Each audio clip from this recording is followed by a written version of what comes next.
Hello, dear Earthlings. Light Evelyn here. Wanted to do a part 2 now for April after the Jupiter-Neptune conjunction leading into the eclipse energies. Wow, was last week explosive between the full moon we had in Libra, all of the solar flare energies from the great sun, and this big conjunction. It was almost like two symbols were clashing against each other, and all of the internal vibrations were starting to illuminate and leave our bodies. So, what am I talking about? Neptune, the planet of dreams and illusions, has brought up to our attention areas that we believed false illusions, that we were holding on to certain patterns and letting go of all of that. So it's been really exhausting. I personally have been really tired, a lot of pressure in my head and third eye, a lot of my clients as well. And so grateful to not hold space in a 9 to 5 because I can't imagine going through all of these awakening symptoms and having to deal with that. But nonetheless, we are returning back to more of our illuminated self. We are really higher dimension beings that have been programmed into this 3D reality. So we basically are ascending upward and expanding our consciousness and cracking open those heart chakras. The divine feminine rising, when we speak of that, you might feel that we're talking about women rising up to make things happen. And while yes, that is true because we are dynamic forces, but divine feminine energy lies in everyone, including the masculines. And we have different levels of access to it. And the part of the masculine energy that has been wounded is now being fed a lot of the divine feminine light. So we're not only healing ourselves individually, but we're also, as a collective, healing everyone. Now, it is an individual decision whether or not you want to remain in that 3D reality, and there's no judgments whatsoever because everyone's on this path at different points, and we need to honor that. But those that have been working on themselves are seeing so much come to the surface. We don't feel the same. We don't even look the same. We don't resonate with the same things, foods, people. We're going to need to stay hydrated now. We're becoming more crystalline and less carbon, less matter. So we're going to be more sensitive to light. We're going to be more connected to our intuitive gifts.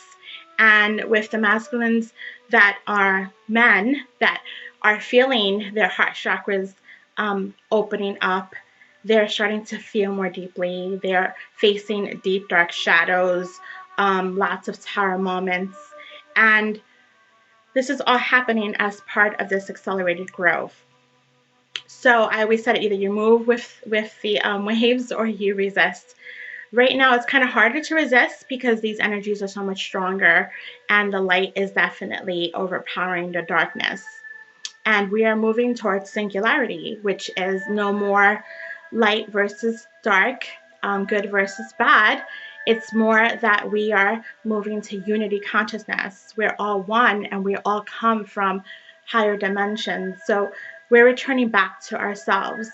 And these upcoming eclipses are going to continue on that path. This one next week on the 29th and 30th, it's a solar eclipse in Taurus, which is ruled by Venus, and it's beautiful energy. So there's a lot of purification. The feminines have gone through so much the past 6 months.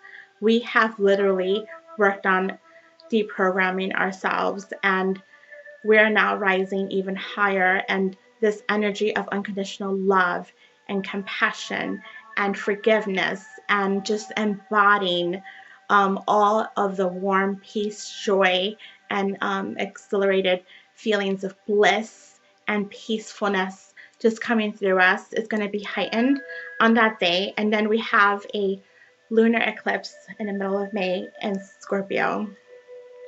That one's going to be a really, really tough one. And eclipses are felt up to 6 months later.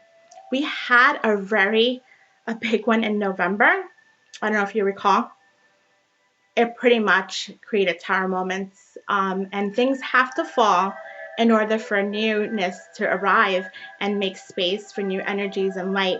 So it's up to you how you'll be positioned for this eclipse. If you've been tapping into self, if you've been going inward, if you've been processing some of the pain that's been leaving your body, all of the shadows, all of the wounded parts, we are changing. We are no longer going to be in that form.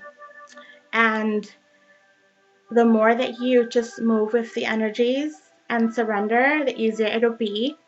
And don't be afraid. There's going to be a lot of loss in the sense of people that you resonated with, you don't resonate with anymore. And new people are going to come through. Old people that may have started to do the work may return back and create reunions. But it's nothing to fear. It's be more fearful of staying in the old mindset. And I am holding space for you all, however you need. There's many light workers and people that chose to come back into this carnation to do this work because we're up-leveling planet Earth. So yeah, we're going to see lots of fall taking place, changes in the economy, in our infrastructures, in our government, in the next year and a half. And so we're returning back to how it's supposed to be. And that's all of us connected, community, sharing, bartering, living from the earth, not from this toxic, processed, addictive foods that we have been consuming. We're going to be fully awakened, and we're going to rise higher, and we're going to feel heaven on earth if you choose that path. And just know that there is going to be so much that awaits you that's so beautiful. So I definitely encourage you to surrender and trust and be part of the light workers, the grid keepers. And you don't have to become a healer or actual person in this field, but even in what you do every day, start to see people from the lens of love. Stop choosing anger over things that you don't even know the full story about. Letting go of that resentment, holding on to things, grudges, it's just toxic to you. It's poison to you, venom to your spirit. This energy is helping us elevate, helping us connect to more fruitful times.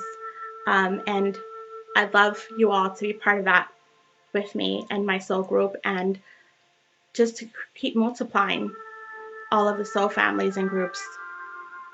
The more we all tap into this energy, the more powerful it is and faster it will go. Light will win darkness. We're moving into singularity, law of oneness. We're all connected. And deep down within each and every one of us is that divine love connected to source. So we're returning back to that. And I'm so excited to be on this mission with you all. Sending you so many blessings. Stay in the light and hold on. A bright future awaits you. Much love.